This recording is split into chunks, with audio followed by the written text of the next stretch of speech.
길거리를 다니다 보면 많은 헌혈의 집에서 혈액이 부족하다는 간판을 내건 것을 볼 수 있습니다.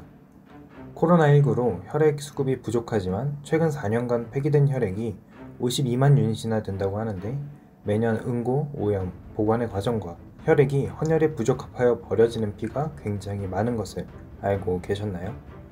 저도 한때는 헌혈을 자주 했었는데, 제가 탈모약을 먹기 시작한 이후부터 제 혈액 또한 부적합해 더 이상 헌혈을 하지 못해 많이 아쉽습니다. 탈모약에 들어있는 성분이 임산부에게 들어갈 시 태아의 장애를 유발할 수 있다고 하는데, 이렇게 특정 약물이 다른 사람에게 주입되어서는 안 된다는 걸 어떻게 알게 되었을까요?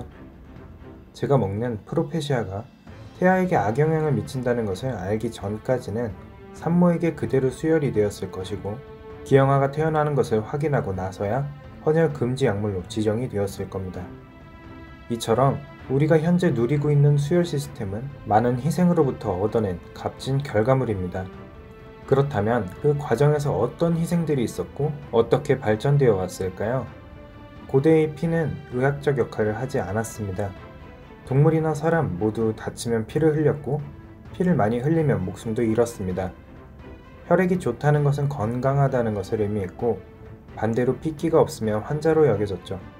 그래서 고대 사람들은 피를 마시고 생명력과 활기, 그리고 젊음을 얻을 수 있다고 여기는 주술적인 상징성을 가지고 있었습니다.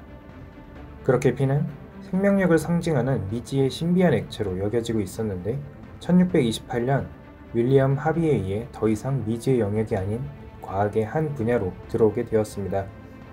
윌리엄 하비는 먹었을 때 효과를 보이는 약물을 개의 혈관에 직접 주입하는 실험을 진행하였는데, 아편을 주사하자 개는 잠들었고, 구토제로 쓰이는 안티몬을 주입하자 개가 구토를 하는 것을 확인했습니다. 이로써 약물이 혈관에 직접 주입되어도 효과를 낼 수 있다는 것을 확인하였고, 이후 많은 학자들은 개의 혈관에 다양한 액체를 흘려보내며 실험을 진행하였습니다.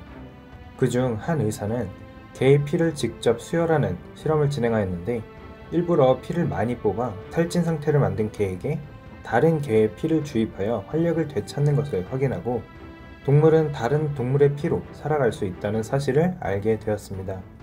비슷한 시기 다른 나라들에서도 수혈에 관한 실험들이 이루어지고 있었는데, 동물의 빨간 피의 색이 같은 것을 보며 혈액은 동물들에게 공통적으로 존재하는 액체라는 생각을 하게 되었고, 실제 사람에게도 주입하는 실험이 이루어졌습니다.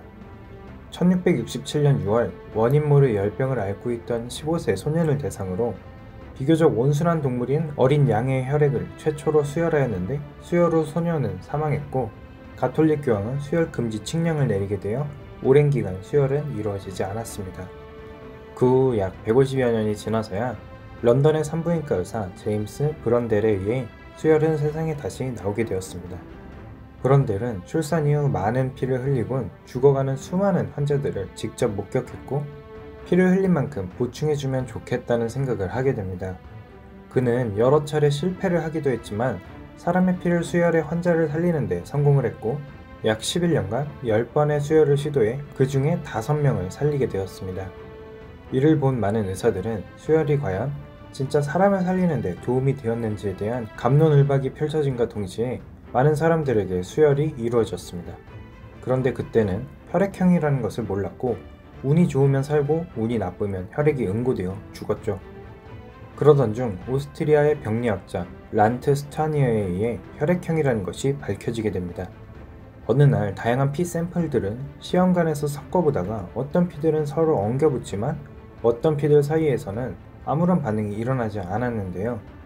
이런 현상에 의문을 가진 란트 스타니어는 A, B, C 세 그룹으로 나누어 후속 연구를 진행하였고, 그때의 연구가 지금의 ABO 혈액형이 되었습니다. 하지만 이 연구는 많은 사람들에게 관심을 받지 못했고, 혈액형이 구분이 필요한 의료 현장에서도 혈액형 구분 없이 수술이 이루어졌죠. 수많은 사람들이 죽어가며 피를 흘린 사람에게 다른 사람의 피를 주입하면 기력이 회복된다는 것을 알아내었으나, 란트 스타니어가 연구한 혈액형 관련 연구를 몰라 구분 없이 수혈을 하게 되었습니다. 이때에도 운이 좋으면 살고 운이 좋지 않으면 죽는 상황이었던 것이었죠. 그런데 이 무렵 란트 스타니어의 연구를 알고 있던 오텐베르크라는 의사가 있었습니다. 그는 확실히 혈액을 구분하기 위해 교차 적합 시험을 시행하게 됩니다. 혈액형이라는 것이 ABO만 있는 것이 아니고 RH형만 해도 50가지의 항원을 가지고 있기 때문에 추가적인 검사가 필요했지만 그때는 ABO도 검사를 안 하던 때라 다른 방법이 필요했습니다. 혈액이 굳을 수도 안 굳을 수도 있는데 잘 모르겠다면 수혈을 하기 전에 한번 섞어보면 되겠죠? 만약 섞어보았는데 굳었다면 수혈을 하지 않고 그렇지 않다면 수혈에 사용을 하는 것이죠. 이 간단한 시험 덕분에 이후 단 한 건의 수혈 사고도 내지 않는 기적을 만들게 됩니다. 그제서야 혈액형 구분이 점차 정착되게 되었고 늦었지만 1932년 란트슈타이너는 노벨상을 수여받게 됩니다. 그럼 이제 ABO 혈액형 구분을 가지고 수혈 직전 교차 검진까지 한다면 수혈에 아무런 문제가 없다는 것을 알게 되었죠. 그런데 피를 구하는 것이 너무 힘들었습니다. 수혈을 하려면 아픈 환자 옆에 피를 줄 공혈자도 같이 있어야 한다는 것인데 쉽지 않았고 피를 미리 뽑아두어 사용하려 해도 바로 굳어버렸습니다. 따라서 당시 혈액을 수혈하는 방식은 공혈자의 동맥과 수혈자의 정맥을 연결하였는데 알맞은 혈액형을 가진 공혈자를 찾기 힘들었을 뿐만 아니라 거부감도 있었습니다. 가장 좋은 방법은 미리 혈액을 뽑아두고 굳지 않게 하는 것인데 이전의 연구에서 구연산 나트륨을 추가하여 항응고 효과를 보았으나 만족스러운 결과는 얻지 못했습니다. 제대로 된 항응고제는 2차 세계대전에 들어서야 만들어질 수 있었죠. 수많은 사상자가 발생하는 전쟁터에서는 혈액이 굉장히 많이 필요했고 미리 혈액을 뽑아 완벽히 굳지 않게 보관을 한다 하여도 액체 상태의 피를 수송하기란 부피와 무게를 감당하기 힘들었습니다. 그래서 현재 식품 건조에도 많이 쓰이는 동결 건조 방식으로 혈액의 수분을 날려 운송이 용이하게 하였고 제2차 세계대전에서 수많은 군인들을 구할 수 있었습니다. 이후에도 수혈에 대한 많은 연구가 이루어졌고 지금도 많은 사람들을 살리고 있죠. 그러나 아직까지도 혈액의 보관에 한계가 있어 언제나 혈액은 부족한 상황입니다. 특히 혈소판의 경우 유통기한이 약 5일로 너무 많은 양을 뽑아두어도 버리게 되고 적게 뽑게 된다면 부족한 상황이 나오게 된다고 합니다. 실제로 미국에서 9.11 테러가 발생했을 당시 너무 많은 사람들이 헌혈을 해 엄청난 양의 피가 버려졌다고 하죠. 이렇게 혈액의 재고를 맞추기 힘들기 때문에 헌혈의 집에 혈액이 부족하다는 간판이 자주 세워져 있는 겁니다. 지금은 건강히 잘 지내고 있지만 우리도 언젠가 사고가 생겨 다른 사람의 혈액이 필요할지도 모릅니다. 인공혈액이 나오게 된다면 헌혈을 할 필요가 없겠지만 현재는 그렇지 않으니 혹시 혈액이 부족하다는 간판을 보게 된다면 가끔 한 번씩 헌혈을 하는 건 어떨까요?